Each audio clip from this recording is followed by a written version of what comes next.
Hello friends, this is SP Singh.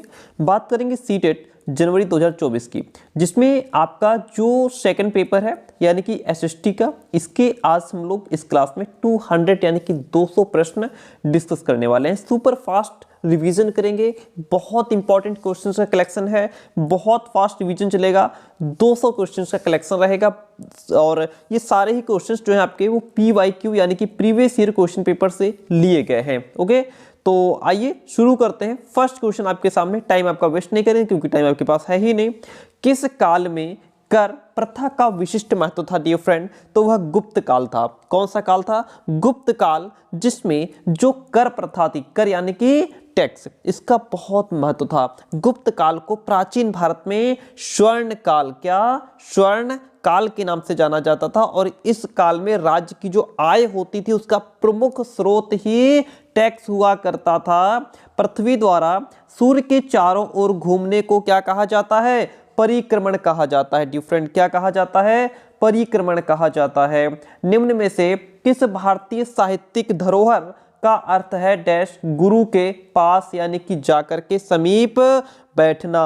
उपनिषद का अर्थ होता है गुरु के पास जाकर के यानी कि गुरु के समीप बैठना। जो उपनिषद है वो हमारा दो शब्दों से मिलकर के बना है, उप और निषद, जिसमें उप का अर्थ होता है समीप और निषद का अर्थ होता है बैठना।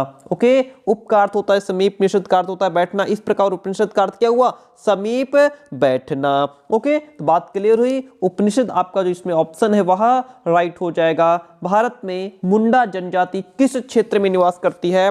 भारत में जो मुंडा जनजाति है वह छोटा नागपुर। कहाँ? भारत में मुंडा जनजाति का निवास स्थल जो है वो छोटा नागपुर का पठार है, इसलिए ऑप्शन नंबर जो यहाँ पे सी है वह राइट हो जाएगा। जब किसी व्यक्ति या समूह को किसी प्रतिरूप यानी कि इमेज के साथ जोड़ दिया जाता है तो उसे क्या कहा जाता है? उसे रूढ़िबद्ध धारणा कहते हैं। क्या कहते हैं? रूढ़िबद्ध धारणा कहते हैं। भारतीय संविधान के अनुच्छेद 21 का संबंध किससे है? अनुच्छेद 21 का जो संबंध है वह जीवन के अधिकार से है। भारतीय संविधान के अनुच्छेद 21 का संबंध किससे है?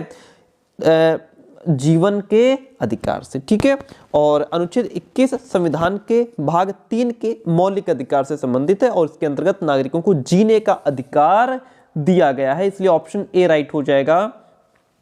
खालसा की स्थापना करने वाले निम्न में से कौन थे? खालसा की स्थापना करने वाले गुरु गोविंद सिंह। कौन थे? गुरु गोविंद सिंह। ठीक है, सिखों के खालसा पंथ की स्थापना सिखों के 10वें गुरु डियर फ्रेंड, किसने? जो 10वें गुरु, 10वें और अंतिम गुरु गुरु गोविंद सिंह ने खालसा पंथ की स्थापना की थी। सिख धर्म की स्थापना गुरु नानक देव जी ने की थी। ये अंतर है, ध्यान रखिएगा। ऑप्शन ए यहाँ पे राइट हो जाता है। विश्व शांति का विचार किस मुगल शासक ने आगे बढ़ाया था? विश्व शांति का जो विचार है वह अकबर ने। किसने? अकबर, जो मुगल बादशाह अकबर था उसने आगे बढ़ाया था। Option C is the right one over here. Kittur के ब्रिटिश विरोधी आंदोलन का नेतृत्व किसने किया था? रानी चेन्नम्मा ने किया था। किसने? रानी चेन्नम्मा ने किया था। वेरी गुड, बहुत अच्छे क्वेश्चन हैं, बहुत सुपर फास्ट रिवीजन है। स्थान, लोग, वस्तुएं व प्रकृति जो किसी भी जीव को घेरे रहता है उसे हम पर्यावरण कहते हैं। क्या कहते हैं? पर्यावरण कहते हैं। पिंड जिनमें अपनी ऊष्मा व प्रकाश नहीं हो लेकिन वे तारों की रोशनी से चमकते हैं उन्हें क्या कहा जाता है? तो ऐसे पिंड जिनमें ना तो अपनी ऊष्मा है ना अपने प्रकाश है लेकिन फिर भी वो तारों की रोशनी से चमकते हैं, वो क्या है? वो आपके ग्रह हैं डियर फ्रेंड। क्या हैं? वह ग्रह हैं। ठीक है, ग्रह वे खगोलीय पिंड होते हैं जिनका स्वयं का प्रकाश नहीं होता, जिनका स्वयं का प्रकाश नहीं होता परंतु सूर्य के प्रकाश के कारण चमकते हैं। सूर्य क्या है? सूर्य भी तो एक तारा ही है। ओके, आगे बढ़ते हैं। निम्न में से वायुमंडल की कौन सी परत वायुयान उड़ाने के लिए सबसे उत्तम मानी जाती है? वह समताप मंडल है। कौन सी? समताप मंडल, क्योंकि समताप मंडल में समान टेम्परेचर होने की वजह से प्रकृति में घटने वाली घटना जैसे आंधी, वर्षा, तूफान ये सब चीजें नहीं होती, जिससे कोई घटना होने की आशंका भी नहीं रहती। वायुयान आराम से उड़ सकता है समताप मंडल में, इसीलिए इसको समताप कहा गया क्योंकि वहां का ताप समान रहने वाला है वो मंडल। जब कोई शिलाखंड दबाव और कठोरता के कारण परतदार शैल में बदल जाते हैं उन्हें क्या कहा जाता है? उन्हें अवसादी शैल कहते हैं। क्या कहते हैं? उन्हें अवसादी शैल कहते हैं। अवसादी शैल परतदार चट्टान होती है जो आग्नेय शैल और रूपांतरित शैल के अपक्षय और अपरदन के कारण बनता है। बात यहाँ तक खत्म होती है। जब बहुत सी औद्योगिक इकाइयाँ एक दूसरे के नज़दीक स्थित होती हैं और अपनी नज़दीकी का लाभ उठाती हैं वो कहलाता है, वो औद्योगिक क्षेत्र कहलाता है। क्या कहलाता है? औद्योगिक क्षेत्र कहलाता है। Option D is the right one over here. निम्न में से कौन से वनों की पत्तियों के गिरने का निश्चित समय नहीं होता, इसलिए वे कभी अनावृत नहीं दिखते हैं? वह उष्णकटिबंधीय सदाबहार वन होते हैं। उष्णकटिबंधीय सदाबहार वन उन क्षेत्रों में पाए जाते हैं जहां वार्षिक जो वर्षा होती है वो लगभग 200 सेंटीमीटर होती है और जलवायु अनुकूल होती है। तो इसलिए ऑप्शन नंबर जो यहाँ पे डी है वह राइट हो जाएगा। भारत की सर्वोच्च कानून निर्माण संस्था क्या है? तो सर्वोच्च कानून निर्माण संस्था जो है वह संसद है। संसद भारत की सर्वोच्च कानून निर्माण संस्था है। इसे केंद्रीय व्यवस्थापिका भी कहते हैं। किसको? संसद को केंद्रीय व्यवस्थापिका भी कहा जाता है। संसद का जो गठन है वो लोकसभा, राज्यसभा और राष्ट्रपति से मिलकर के होता है। जब राज्य जो अच्छे क्वेश्चंस हैं, बढ़िया क्वेश्चंस हैं, जहां से बन सकता है हम और एक्स्ट्रा बताते चलेंगे आपको। जब राज्य धार्मिक क्रियाओं में किसी प्रकार का हस्तक्षेप नहीं करता उसे धर्मनिरपेक्षता कहते हैं। जहां राज्य जो है किसी एक विशेष धर्म की तरफ झुकाव नहीं रखता, सभी धर्मों को समान मानता है, वहां पे क्या कहते हैं उसको हम? वो धर्मनिरपेक्ष राज्य होता है जो सभी धर्मों को समान मानता है।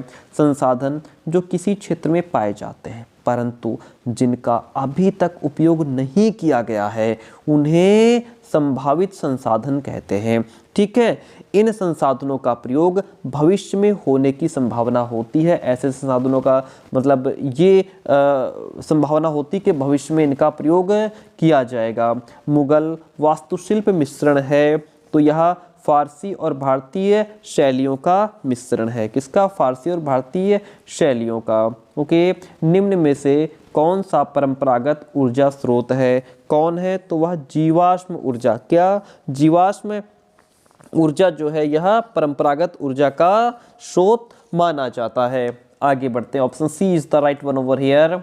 क्वेश्चन कहता है जब एक देश पर दूसरे देश के दबदबे से राजनीतिक, आर्थिक, सामाजिक और सांस्कृतिक बदलाव आते हैं तो इस प्रक्रिया को हम कहते हैं, इस प्रक्रिया को हम औपनिवेशीकरण कहते हैं। प्यारे दोस्तों, क्या कहते हैं? औपनिवेशीकरण। ठीक है, औपनिवेशीकरण है क्या?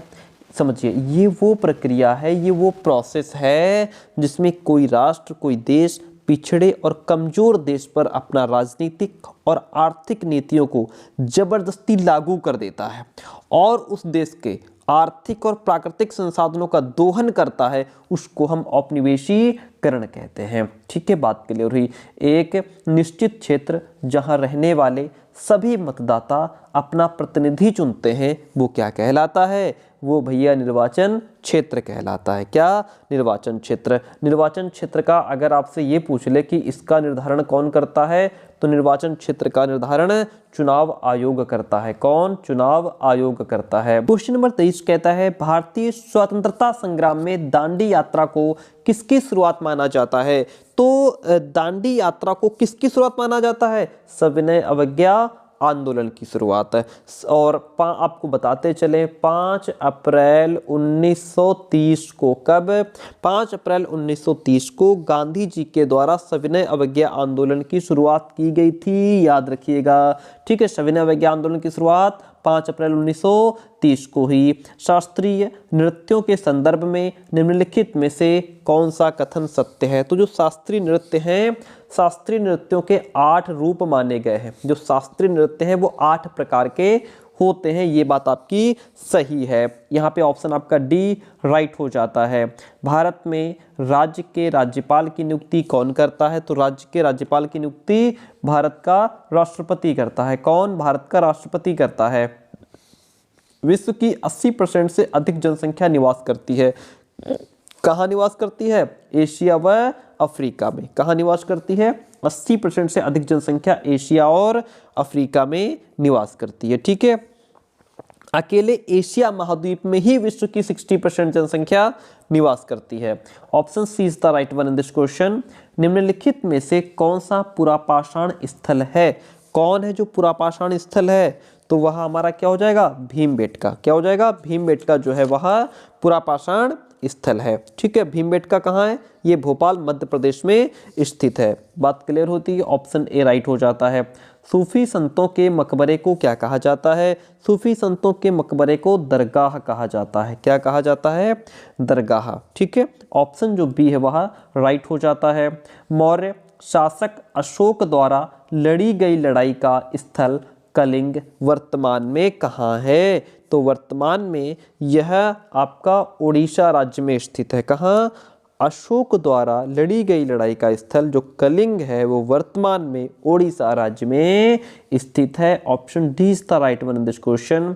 भूमि की एक संकरी पट्टी जो दो बड़े भूखंडों को जोड़ती है उसे जाना जाता है। देखिए यहाँ पे एक भूमि की एक संकरी पट्टी है जो दो बड़े भूखंडों को जोड़ रही है, तो जाहिर सी बात है इसको हम भूसंधि कहेंगे। क्या? भूसंधि कहेंगे, यानी कि भूमि को जोड़ने वाली। जैवमंडल के विषय में सबसे उपयुक्त कथन क्या होगा?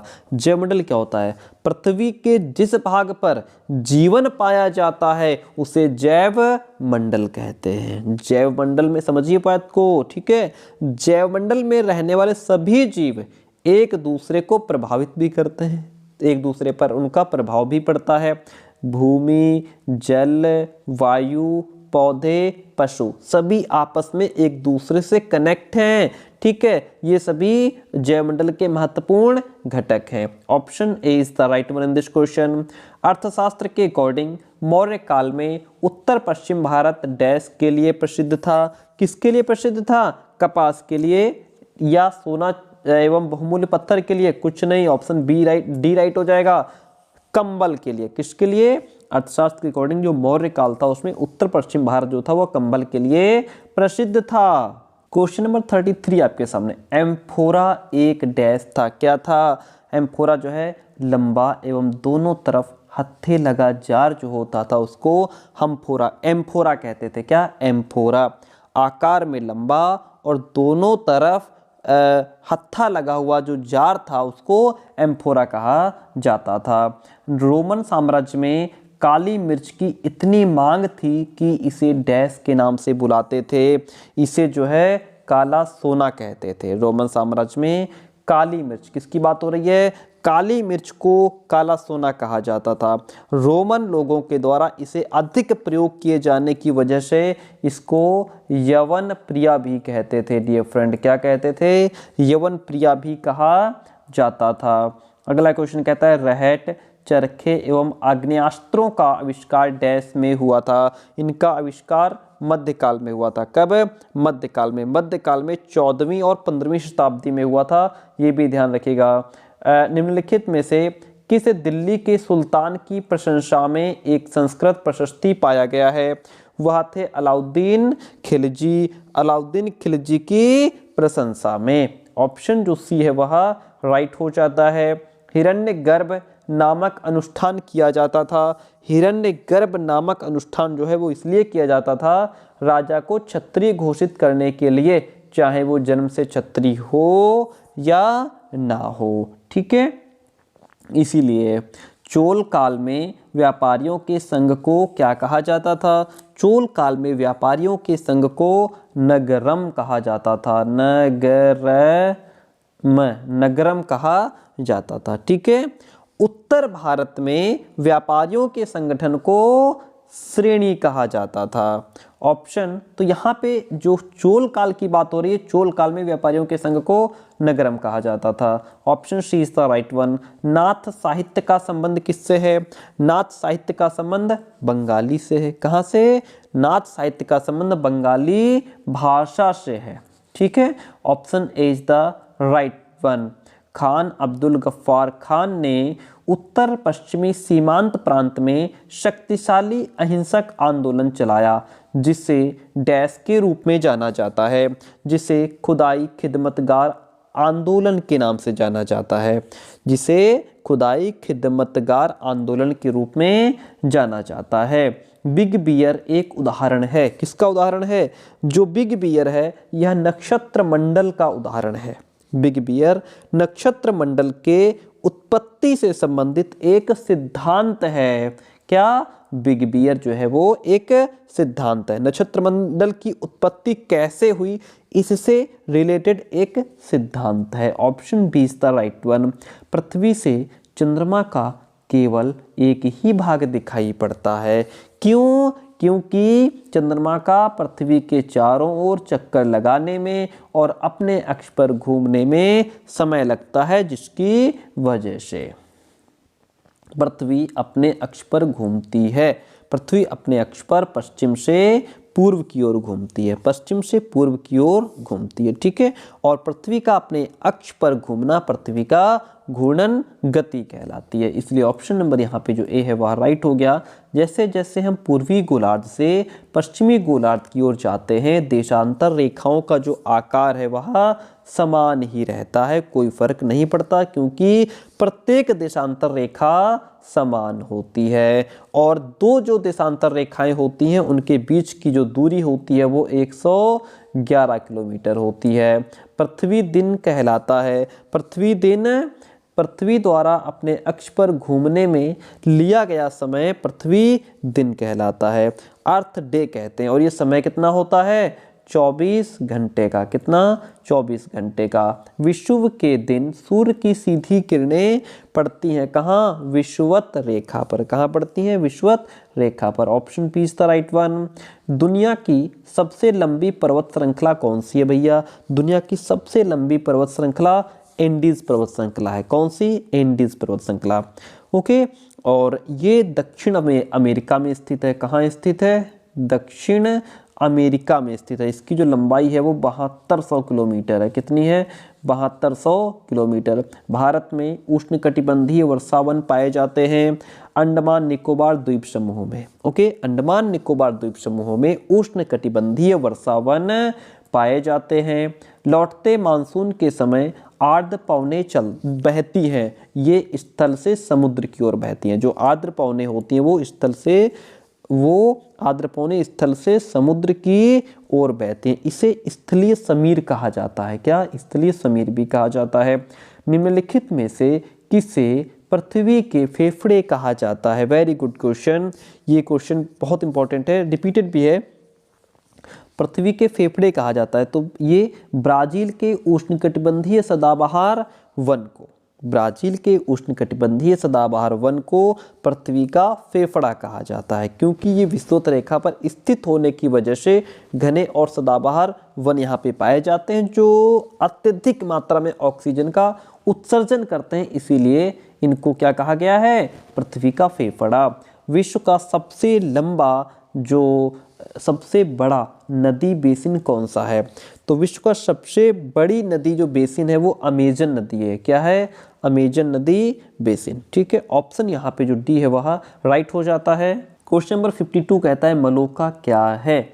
जो मलोका है यह एक प्रकार का घर है। मलोका एक प्रकार का घर है। कोलंबियन जनजातियों के द्वारा बनाया गया घर मलोका कहा जाता है। क्या कहा जाता है? मलोका कहा जाता है। रक्षक मेखला डैश की एक विधि है। रक्षक मेखला मृदा संरक्षण की एक विधि है। किसकी? मृदा संरक्षण की। इस विधि में मिट्टी को बचाने के लिए, रोकने के लिए, संरक्षित करने के लिए खेत में बॉर्डर या फिर आड़ी तिरछी रेखाएं या मेड़ बना दी जाती हैं, जिससे जो है मिट्टी का बहाव नहीं होता है। मध्य प्रदेश में स्थित भीमबेटका एक पुरा स्थल है। कैसा? ये एक पुरा पाषाणिक स्थल है। कैसा स्थल है? पुरा पाषाणिक स्थल है। ओके, बात क्लियर हुई। ऋग्वेद काल में कौन से 3 देवता विशेषकर प्रमुख थे? तो वह थे अग्नि, इंद्र और सोम। कौन कौन? अग्नि, इंद्र और सोम। इंद्र जो है वो सबसे प्रमुख देवता थे। ठीक है, ऋग्वेद में 250 बार, ऋग्वेद में 250 बार इंद्र का उल्लेख किया गया है। और 200 बार अग्नि का और 114 बार सोम का उल्लेख किया गया है। ठीक है, तो ये 3 देवता बहुत इंपॉर्टेंट थे। संस्कृत को जिस भाषा परिवार का हिस्सा माना जाता है उसे क्या कहते हैं? उसे भारत यूरोप कहा जाता है। क्या? भारत यूरोप। संस्कृत जो है ये आर्यों की मूल भाषा हुआ करती थी। भारतीय संविधान के किस खंड को अक्सर संविधान की अंतरात्मा कहा जाता है? वेरी सिंपल एंड सरल, तो संविधान की प्रस्तावना को। किसको? संविधान की प्रस्तावना को। ठीक है, भारतीय संविधान की प्रस्तावना को संविधान की अंतर आत्मा कहा जाता है। पंडित जवाहरलाल नेहरू ने 13 दिसंबर की बात है, 13 दिसंबर 1946 को संविधान सभा में जो है प्रस्तावना को पेश किया था। प्रस्तावना को पंडित नेहरू ने संविधान की आत्मा भी कहा है। ठीक है, बात क्लियर हुई। न्यायाधीश किसी मुकदमे पर निर्णय देता है, तो न्यायाधीश जो है वो सबूतों के आधार पर ही किसी मुकदमे पर डिसीजन लेता है और निर्णय देता भी है। आगे बढ़ते हैं। दस्त, पेचिश, हैजा जैसी बीमारियों को रोका जा सकता है किसके माध्यम से? तो सुरक्षित पेयजल उपलब्ध कराकर। सुरक्षित पीने वाला जो जल है वो साफ स्वच्छ होना चाहिए, क्योंकि ये सभी जो बीमारियां हैं वो दूषित जल के सेवन से ही उत्पन्न होती हैं। इसीलिए सुरक्षित पेयजल उपलब्ध कराकर इन बीमारियों से बचा जा सकता है, बचाया जा सकता है। क्वेश्चन कहता है आपका, संयुक्त राज्य अमेरिका में नागरिक अधिकार आंदोलन चलाया गया था। नागरिक अधिकार आंदोलन जो है वह जस्ट मोमेंट प्लीज, देखिए क्या लिखा है। नागरिक अधिकार आंदोलन चलाया गया था। समान अधिकार और नस्ल भेद को समाप्त करने की मांग को लेकर के यह आंदोलन चलाया गया था, और ये जो आंदोलन था वह 1955 से लेकर के 1968 के बीच चला था। आगे बढ़ते हैं। क्वेश्चन कहता है, मुख्यमंत्री का चुनाव कैसे होता है? तो भैया चुनाव में बहुमत प्राप्त करने वाली पार्टी के विधायकों के द्वारा जो है मुख्यमंत्री चुने जाते हैं। जिसके विधायक ज़्यादा होते हैं वो मुख्यमंत्री होता है। ठीक है, मुख्यमंत्री बहुमत प्राप्त दल का नेता होता है। Option B is the right one in this question. Question number 62 कहता है, आंध्र क्षेत्र में वंदे मातरम आंदोलन को निम्नलिखित में से किस नाम से जाना जाता था? तो इसको स्वदेशी आंदोलन के नाम से जाना जाता था। किस आंदोलन से? स्वदेशी आंदोलन के नाम से जाना जाता था। निम्नलिखित में से किस विदुषी ने स्त्री और पुरुष के बीच सामाजिक अंतरों की आलोचना पर आधारित पुस्तक स्त्री पुरुष तुलना का लेखन किया था? तो वह थी ताराबाई शिंदे। कौन? ताराबाई शिंदे। ताराबाई शिंदे के द्वारा स्त्री पुरुष तुलना नामक पुस्तक का लेखन काम किया गया था। इस पुस्तक पर जो ये लिंग भेद है, जो लिंग भेदभाव है उसकी आलोचना की गई है। और ठीक है, इतनी सी बात है। इसमें ऑप्शन यहाँ पे जो ए है वह राइट हो जाता है। क्वेश्चन नंबर 64 कहता है, मध्यकालीन असम में पाइक निम्नलिखित में से क्या थे? पाइक जो है ये अनिवार्य सेना के सदस्य होते थे। मध्यकालीन भारत में पाइक सेना के पैदल सैनिकों को कहा जाता था। जो सेना के पैदल सैनिक होते थे उनको क्या कहा जाता था? पाइक कहा जाता था, जो सेना के अनिवार्य सदस्य के रूप में भी हुआ करते थे। मनीग्राम और नानदेशी निम्नलिखित में से क्या थे? तो मनीग्राम और नानदेशी जो थे ये क्या है? ये व्यापार संघ है। क्या है? दक्षिण भारत के प्रसिद्ध व्यापारी संघ को मनीग्राम और नानदेशी कहते थे। अब और समझिए, जो मनीग्राम है, मनीग्राम व्यापारिक श्रेणी आंतरिक व्यापार करती थी। जो मनीग्राम आंतरिक श्रेणी हुआ करती थी, जो मनीग्राम व्यापारिक श्रेणी हुआ करती थी, ये आंतरिक व्यापार करती थी। और नानदेशी व्यापारिक श्रेणियां जो थी ये विदेशों से व्यापार करती थी। तो ये व्यापार संघ हुआ करते थे। इसलिए ऑप्शन नंबर जो यहाँ पे डी है वह राइट हो जाता है। अगला क्वेश्चन आपके सामने है, कहता है ऋग्वेद में गंगा और यमुना नदी का डैश इतनी बार नाम आया है? तो ऋग्वेद में गंगा और नदी का उल्लेख है एक एक बार हुआ है, एक एक बार इनका नाम आया है।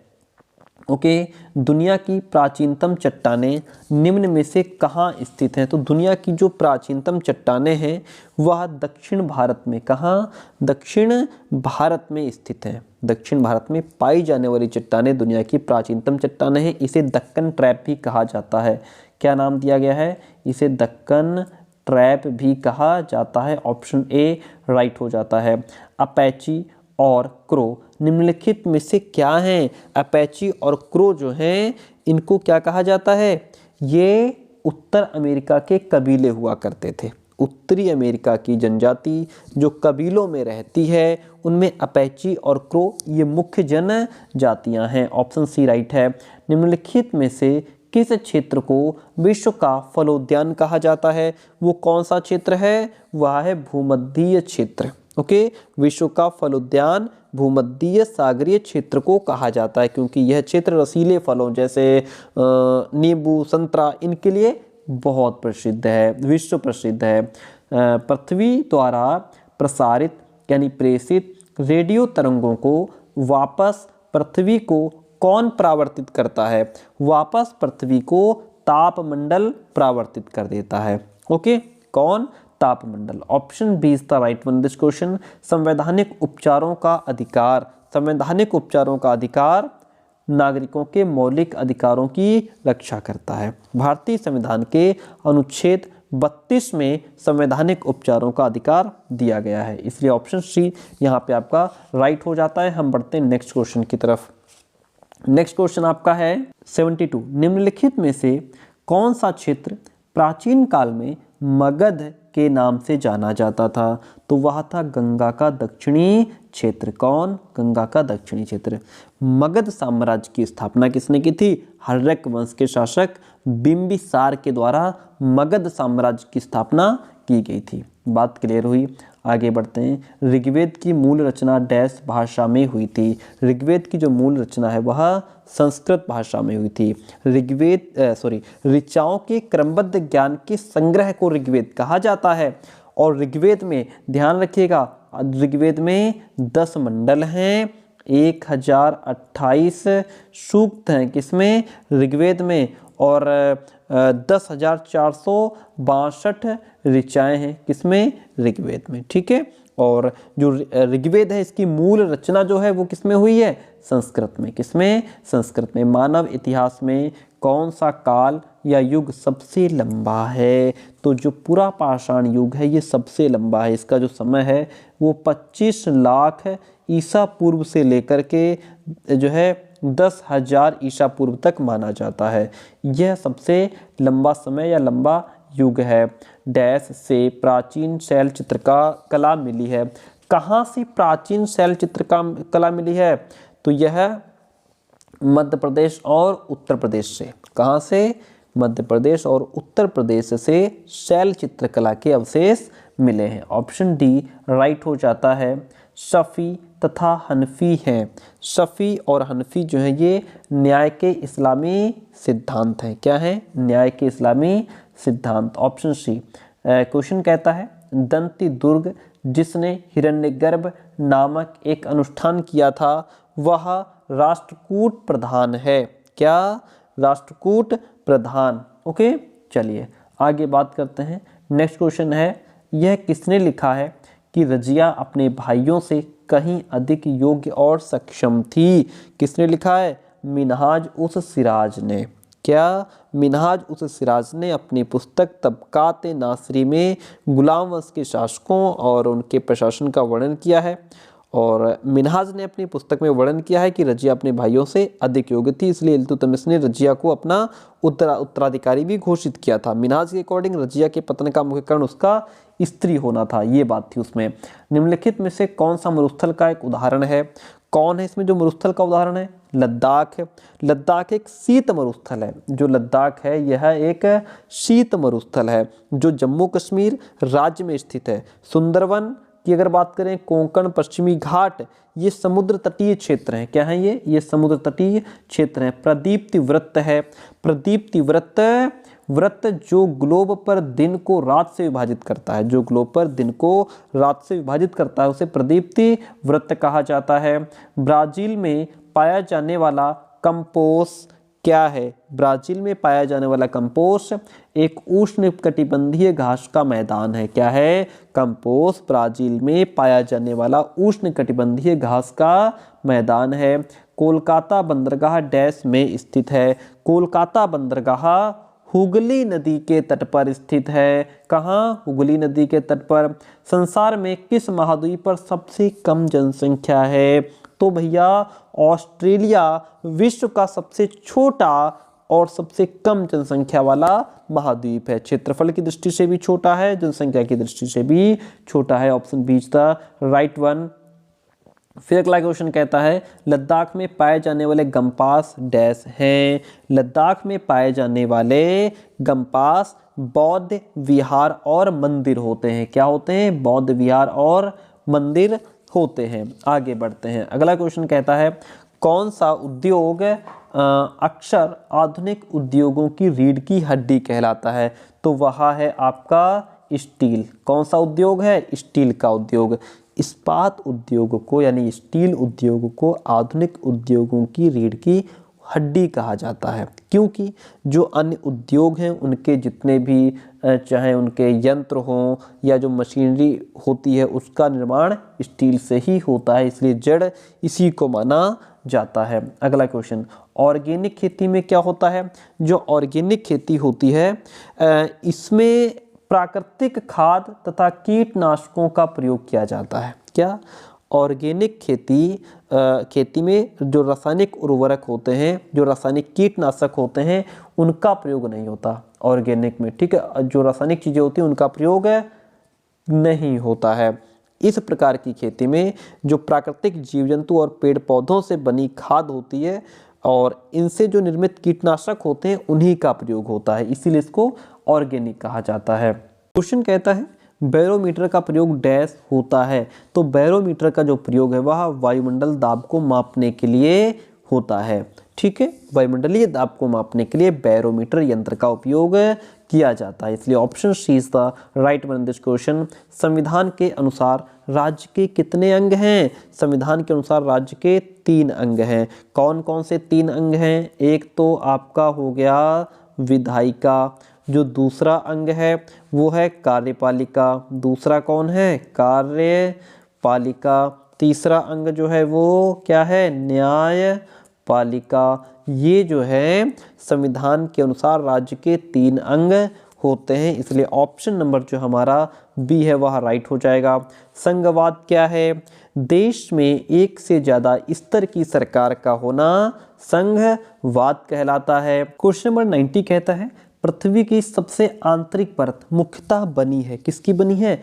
यह आपकी निकिल एवं लोहे से बनी है। ठीक है, पृथ्वी को आंतरिक परत, जो पृथ्वी की आंतरिक परत होती है, पृथ्वी की आंतरिक परत को क्रोड भी कहा जाता है, इसे पृथ्वी का केंद्र भी कहते हैं। ओके, और इसके निर्माण में मुख्यतः 2 तत्वों का बहुत इंपॉर्टेंट रोल होता है।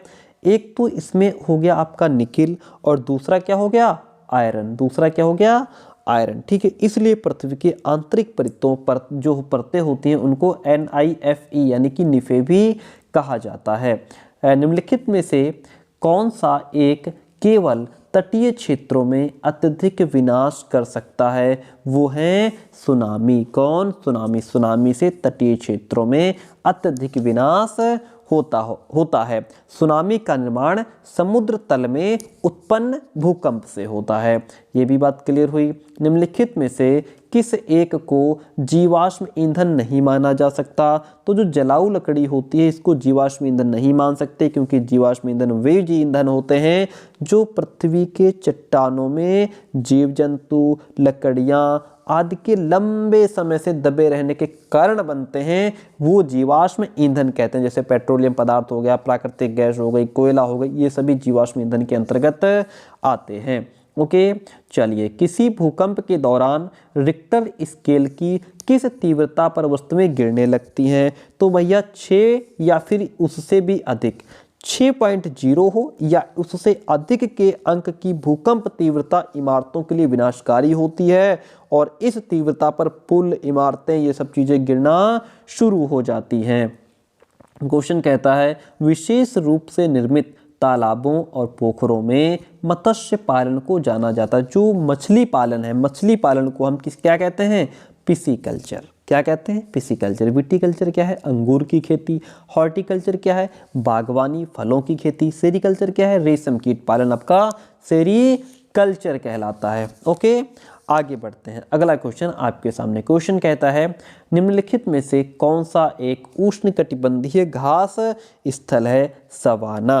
क्या उष्णकटिबंधीय घास का मैदान सवाना है? कहाँ है? अफ्रीका महाद्वीप में पाया जाता है भैया। कहाँ पाया जाता है? अफ्रीका महाद्वीप में। हैंगियोग्राफी किससे संबंधित है? हेमियोग्राफी संत के जीवनी लेखन से। संत के जीवनी लेखन को हैंगियोग्राफी कहा जाता है, जिसमें संतों के चमत्कारिक व्यक्तित्व का वर्णन देखने को मिलता है। चाणक्य के अनेक विचार एक पुस्तक में लिखे गए हैं, उसे क्या कहते हैं? ये जो पुस्तक है वह अर्थशास्त्र है। ये जो पुस्तक है वो राजनीति पर आधारित है। किस पर आधारित है? राजनीति पर आधारित है। क्वेश्चन नंबर 98 कहता है भारत का निम्नलिखित में से कौन सा राज्य कलमकारी छापे के लिए लोकप्रिय है? कौन सा राज्य है? वह है आंध्र प्रदेश। ठीक है, कलमकारी छापे के लिए आंध्र प्रदेश राज्य जो है वह प्रसिद्ध है, और ये रंगोली का ही एक रूप होता है। पंजाब में इसे मेहंदी, तमिलनाडु में कल्लम और कर्नाटक में रंगवल्ली कहा जाता है। बात क्लियर हुई? Very good. विधानसभा के सदस्य जो होते हैं लोगों यानी कि जनता के द्वारा चुने जाते हैं। विधानसभा के सदस्य जनता द्वारा चुने जाते हैं। किसके द्वारा? जनता के द्वारा चुने जाते हैं। क्वेश्चन कहता है अशोक के अधिकतर अभिलेख निम्नलिखित लिपियों में से किस में लिखे गए थे? तो अशोक के अभिलेख जो है ब्राह्मी, खरोष्ठी, ग्रीक, अरामाइक आदि इन लिपियों में लिखे गए थे, परंतु उसमें जो आपकी ये ब्राह्मी लिपि है, ब्राह्मी लिपि में सबसे अधिक अभिलेख लिखे गए थे, इसलिए ऑप्शन डी राइट हो गया। कुछ आरंभिक हिंदू मंदिरों में एक हॉल होता था जहां लोग इकट्ठा हो सकते थे। इस स्थान को कहा जाता था, इस स्थान को डिफरेंट मंडप कहा जाता था। ठीक है, आरंभिक हिंदू मंदिरों में निर्मित हॉल जहां लोग उपस्थित होकर प्रार्थना या कोई सामूहिक कार्यक्रम समारोह करते थे उसे मंडप कहा जाता था। Option D is the right one over here. Vinaya Pitaka ग्रंथ निम्नलिखित में से किससे संबंधित है? जो विनय पिटक ग्रंथ है वह बौद्ध संघ के नियम से संबंधित है। विनय पिटक क्या है? एक बौद्ध ग्रंथ है। अच्छा, बौद्ध धर्म में कितने पिटक हैं? बौद्ध धर्म में 3 पिटक हैं। कौन कौन हैं? आपका सुत्त पिटक, विनय पिटक और अभिधम्म पिटक। और जो है ये 3 पिटक हैं। तीनों की जो भाषा है वह पाली है। ओके, क्या है भाषा? पाली है।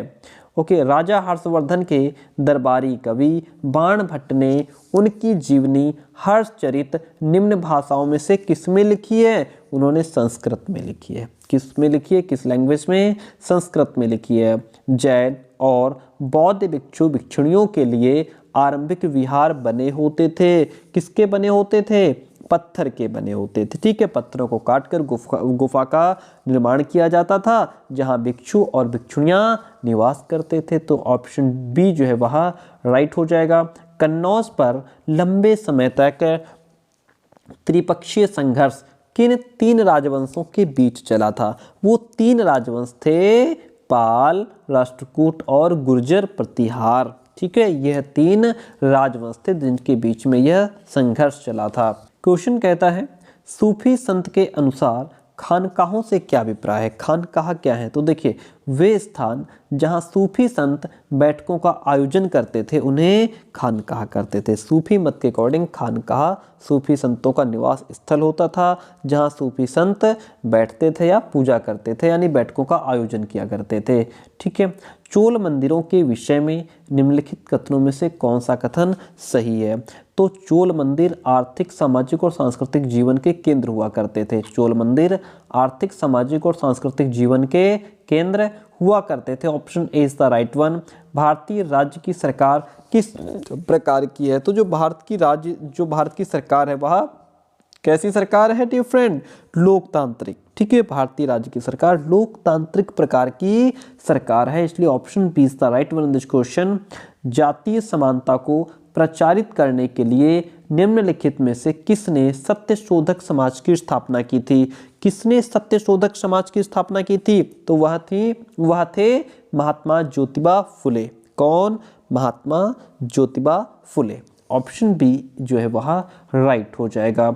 ग्रहों के निम्नलिखित समूहों में से किस समूह के चारों ओर छल्ले होते हैं?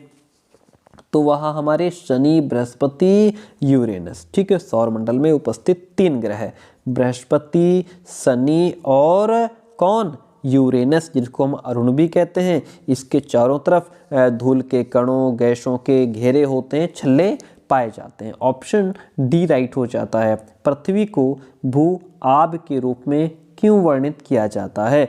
निम्न में से सही विकल्प चुनिए।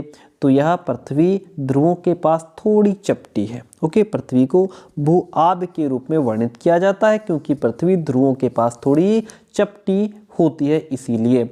यूराल पर्वत अलग करते हैं, किसको किससे अलग करते हैं?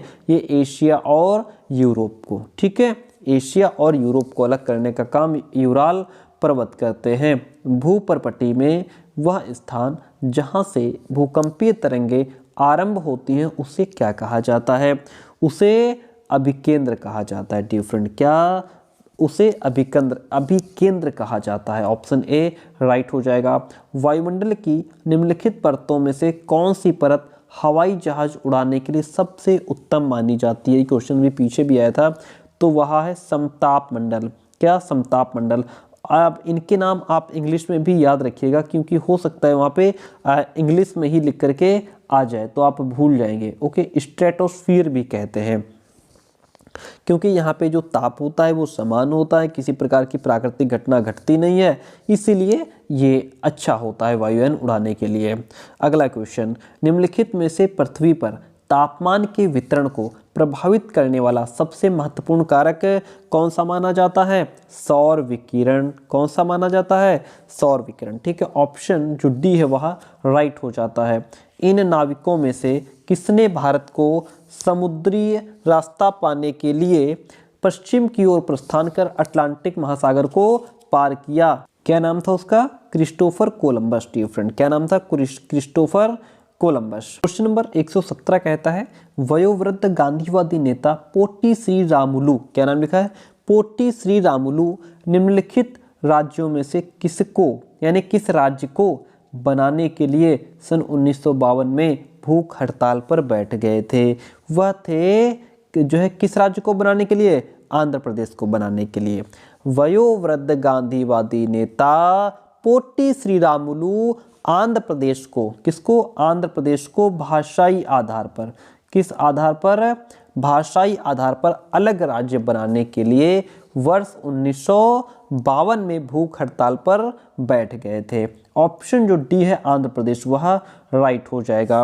ओके, वहादत ए दीन अर्थात सभी धर्मों की बुनियादी एकता के हिमायती इनमें से कौन थे? वह थे मौलाना आजाद। स्वतंत्र भारत के प्रथम शिक्षा मंत्री भी थे कौन? Maulana Azad. Okay, option C is the right one in this question. Bharat के लगभग मध्य भाग से होकर गुजरने वाला जो प्रमुख अक्षांश है वह कर्क रेखा यानी कि कर्क वृत्त है। कर्क रेखा जिसको हम कर्क वृत्त भी कहते हैं। वायुमंडलीय परतों में से कौन सी परत रेडियो प्रसारण में सहायता करती है? तो वह परत जो रेडियो प्रसारण में सहायता करती है वह है बाह्यमंडल। क्या है? बाह्यमंडल। ठीक है, वायुमंडल का सबसे बाहरी परत बाह्यमंडल रेडियो प्रसारण में सहायता प्रदान करता है। वेरी गुड, बहुत अच्छे क्वेश्चंस हैं। सुनहरी जरी निम्नलिखित में से किसकी एक किस्म है? सुनहरी जरी जो है वह जूट की, सुनहरी जरी जूट फसल की ही एक किस्म है यानी कि जूट का ही एक ये प्रकार है। ओके, गुलामगिरी नामक पुस्तक इनमें से किसने लिखी थी? जो गुलामगिरी पुस्तक है वह ज्योतिराव फुले ने लिखी है। किसने? ज्योतिराव फुले के द्वारा लिखी गई पुस्तक है गुलामगिरी। वेरी गुड, आगे बढ़ते हैं। अगला क्वेश्चन कहता है 123 नंबर क्वेश्चन आपके सामने है, पटवारियों लेखपालों के कार्य की देखभाल निम्नलिखित में से कौन करता? तो जो पटवारी होते हैं, जो लेखपाल होते हैं, उनके काम की देखभाल तहसीलदार करता है। जमीन को नापना और उसका रिकॉर्ड रखना ये पटवारी यानी कि लेखपाल का काम होता है। निम्नलिखित में से कौन सी भूकंपीय तरंगें नहीं होती है या नहीं है? तो इनमें से जो पूताश्रय तरंगें हैं ये भूकंपीय तरंगें क्या हैं? नहीं है। ठीक है, भूकंपीय तरंगें जो हैं वो 3 प्रकार की होती हैं जिसमें आपकी जो अनुप्रस्थ तरंगे हो गई, अनुदैर्ध्य तरंगे हो गई, पृष्ठीय तरंगे, ये भूकंपीय तरंगे हैं। लेकिन जो पोताश्रय तरंगे हैं ये भूकंपीय तरंगे नहीं है, इसलिए ऑप्शन डी राइट हो जाएगा। एडुसेट से क्या अभिप्राय है, यानी कि एडुसेट क्या है? तो जो एडुसेट है एक मानव निर्मित भारतीय उपग्रह है। क्या है?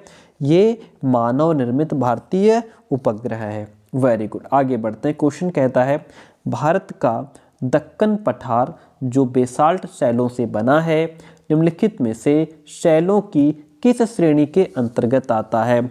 तो यह बहिर्भेदी आग्नेय शैल के अंतर्गत आता है। किसके अंतर्गत? बहिर्भेदी आग्नेय शैल के अंतर्गत। वेरी गुड, एक से बढ़कर एक क्वेश्चन मिलेगा। निम्नलिखित स्थलाकृतियों में से किस में छत्रक शैल पाए जाते हैं? तो छत्रक शैल जो है वह रेगिस्तान में पाए जाते हैं। कहाँ पाए जाते हैं? रेगिस्तान में। निम्नलिखित में से किसके नेतृत्व में बंगाल 18वीं सदी में धीरे धीरे मुगल नियंत्रण से अलग हो गया? किसके नेतृत्व में? मुर्शिद कुली खान के नेतृत्व में। मुर्शिद कुली खान के नेतृत्व में बंगाल धीरे धीरे मुगल नियंत्रण से अलग हो गया। अगला क्वेश्चन कहता है, देखिए रमाबाई जो महिला शिक्षा की योद्धा थी, रमाबाई जो महिला शिक्षा की योद्धा थी, कभी स्कूल नहीं गई, फिर भी उन्हें पंडिता की उपाधि दी गई थी। क्यों?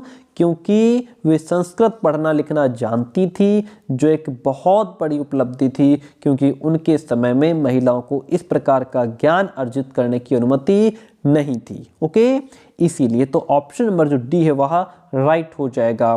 दक्षिण भारत में नमक सत्याग्रह के एक वयोवृद्ध राष्ट्रवादी नेता निम्न में से कौन थे?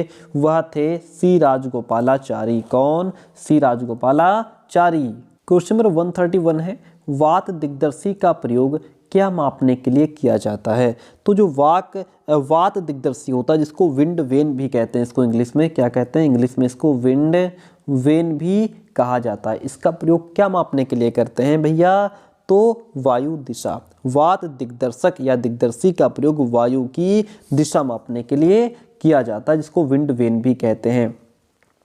जब नदी मैदान में प्रवेश करती है तो यह मुड़ जाती है और बड़े मोड़ बनाकर बहती है, जो कहलाता है, जो विसर्प कहलाता है, जो मिएंडर कहलाता है। क्या कहलाता है? विसर्प कहलाता है। भूगोल की वह शाखा जो विशिष्ट मानव जनसंख्या की संरचना के विषय से संबंधित है, वो कहलाती है जनसांख्यिकी कहलाती है, जिसको हम डेमोग्राफी भी कहते हैं। जनसांख्यिकी को इंग्लिश में डेमोग्राफी भी कहा जाता है। निम्नलिखित में से कौन सा ऊर्जा का गैर परंपरागत स्रोत है?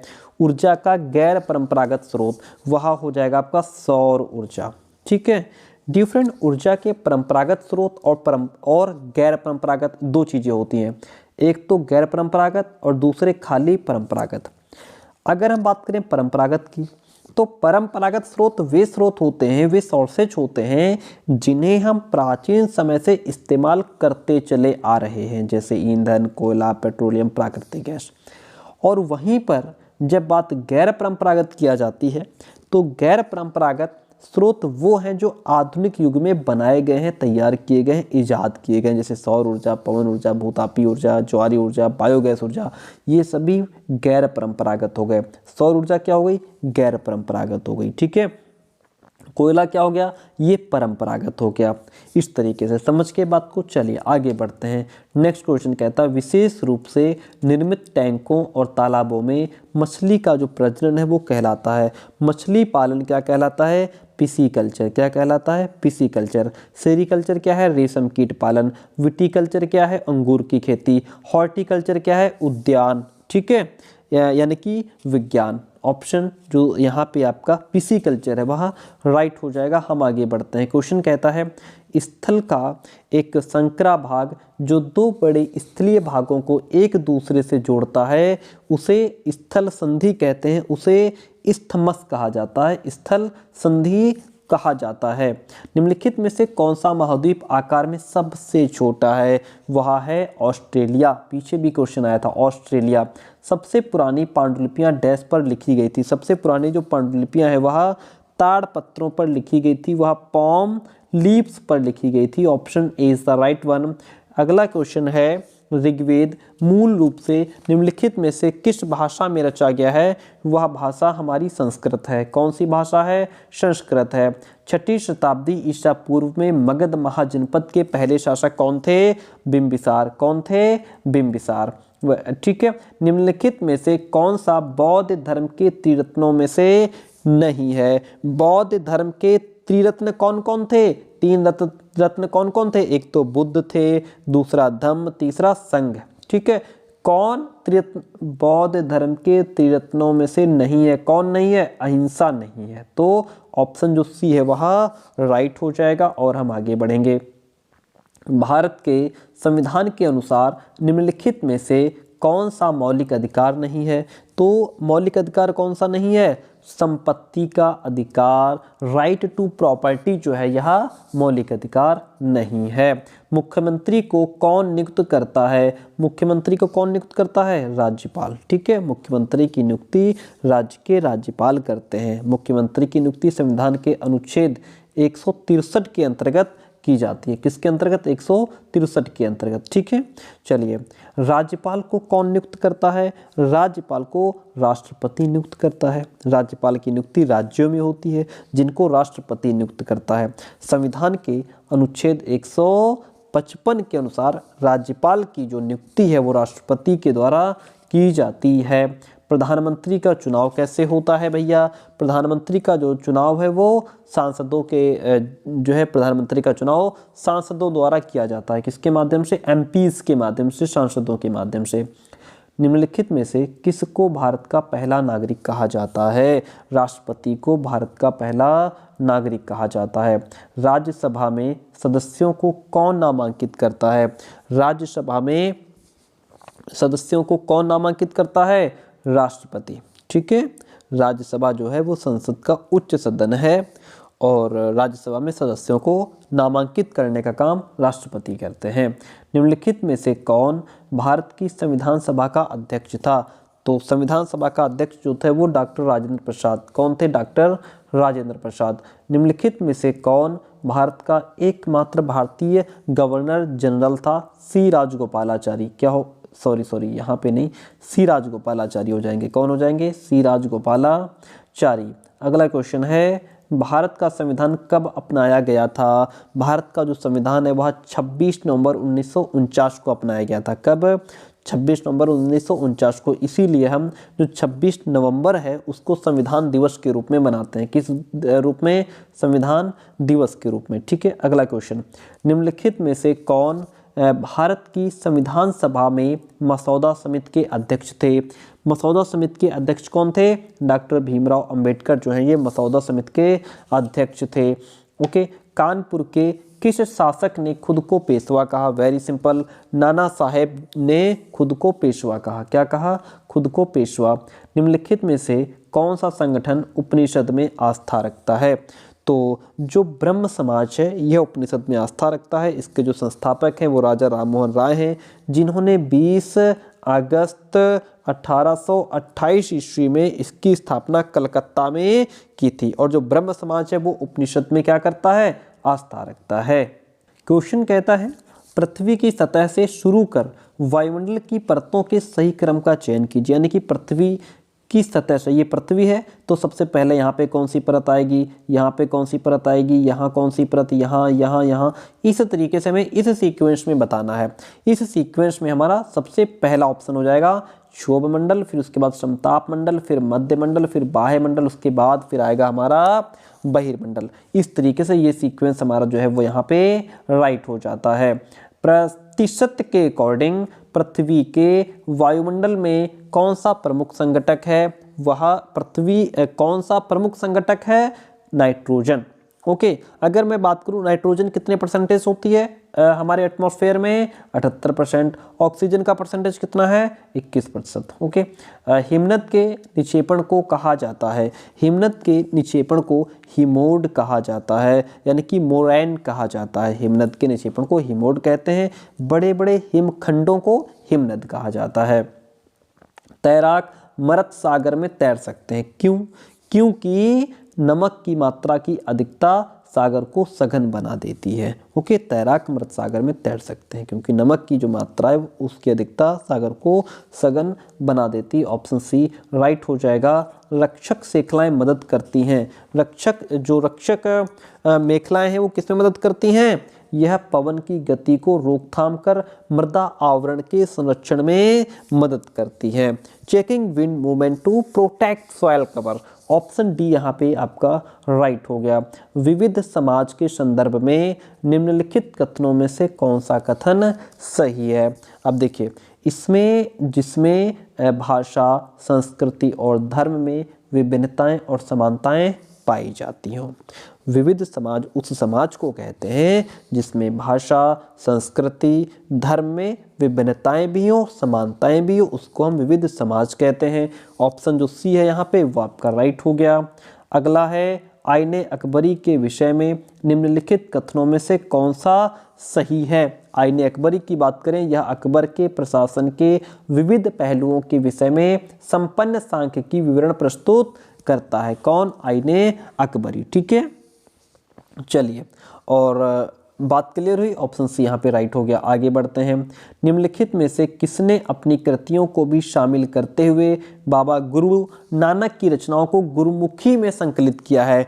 वह थे गुरु अंगद। गुरु अंगद सिखों के दूसरे गुरु थे और इनका नाम जो था वो गुरु अंगद का मूल नाम लहना था। क्या नाम था? Lehna. Option A is the right one.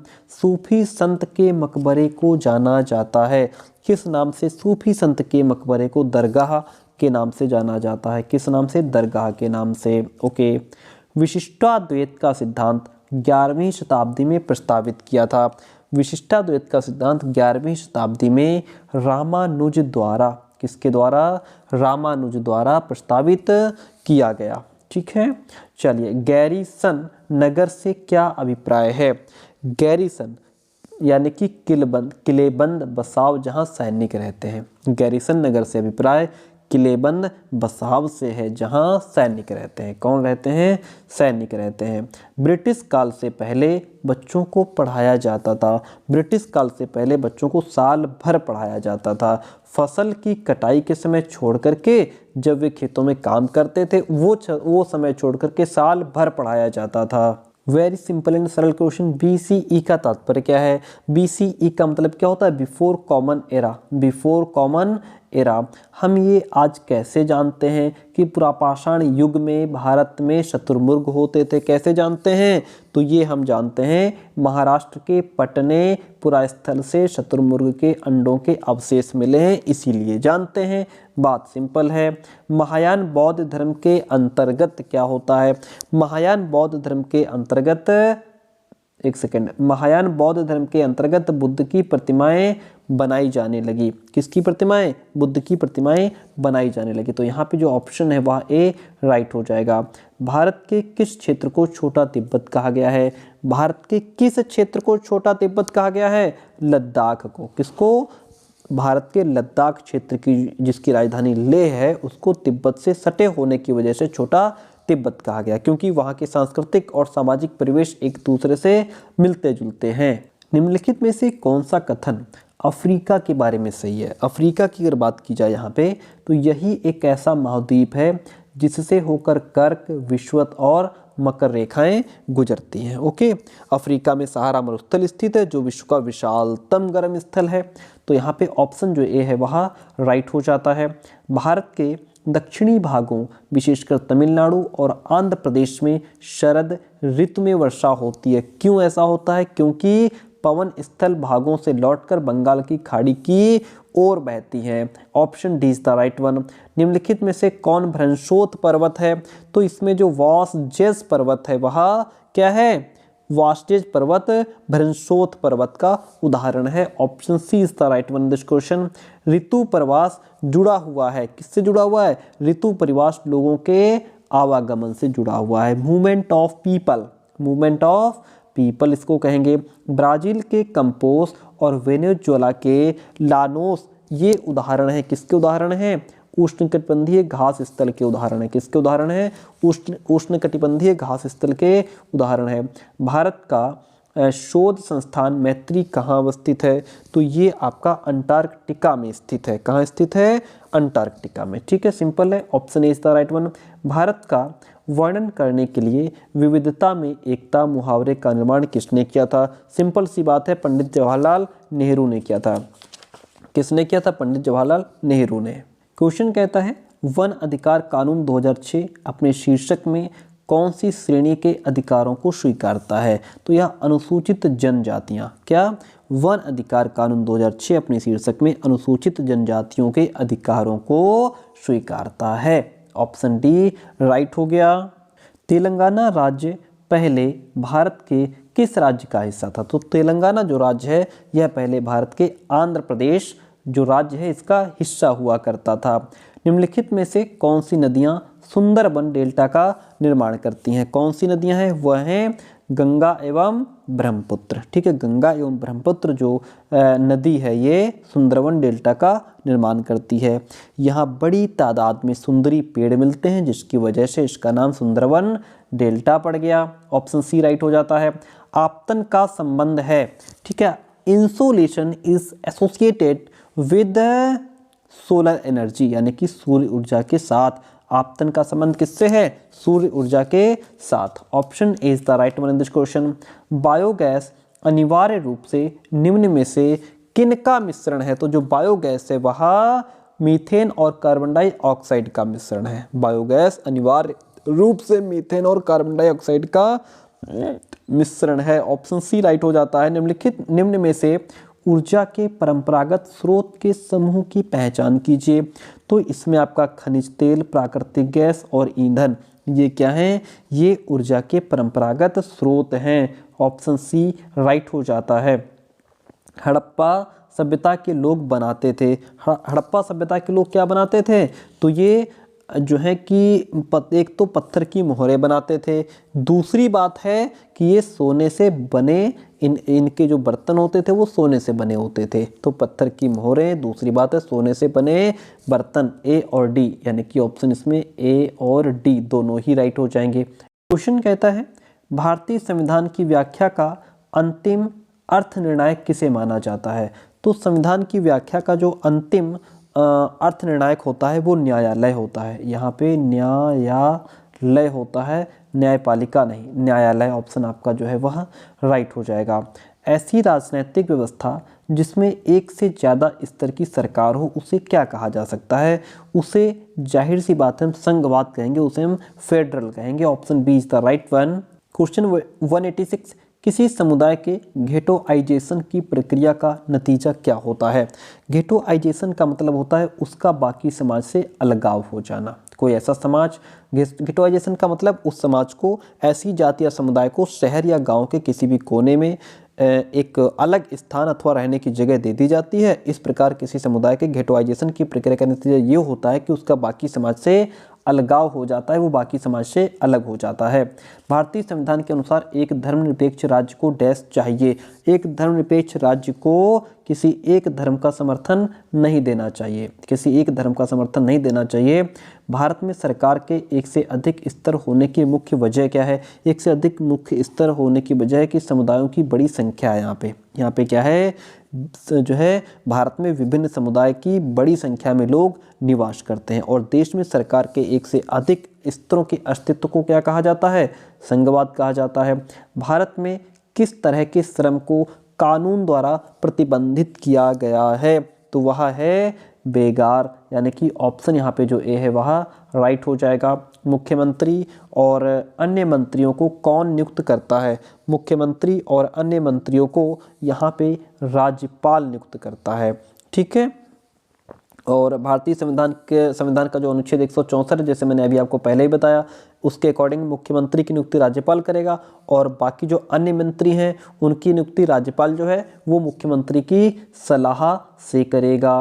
Okay, नगर निगम में चुने गए सदस्यों को क्या कहते हैं? नगर निगम में चुने गए सदस्यों को पार्षद कहा जाता है। क्या? काउंसलर्स कहा जाता है। Option D is the right one.